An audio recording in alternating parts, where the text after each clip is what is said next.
নমস্কার বন্ধুরা, সম্প্রতি ফেসবুকে একটা পোস্ট দেখেই আমি এই ভিডিওটা বানাতে আগ্রহী হয়েছি।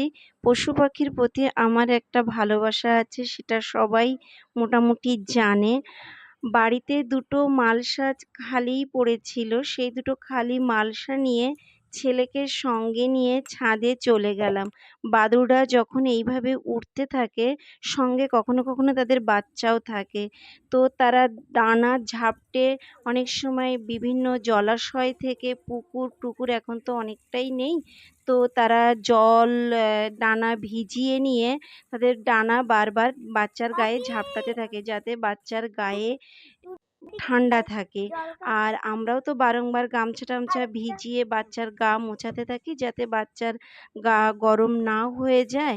তো সেই থেকেই আমি উৎকর্ষকে সঙ্গে নিয়ে বা ছাদে চলে গেলাম। বাড়িতে থাকা দুটো মালসা ভালোভাবে পরিষ্কার করে নিয়ে আমি উৎকর্ষকে সঙ্গে নিয়ে পরিষ্কার জায়গায়, ছাদের একটু ছায়া জায়গায় জলটা রেখে দিলাম।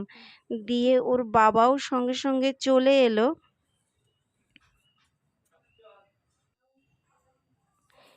এসে ওর বাবাও কিছুটা সাহায্য করছিল। ছাদের ভালো ছায়া জায়গায়, আমি বললাম ছায়া জায়গায় রাখ।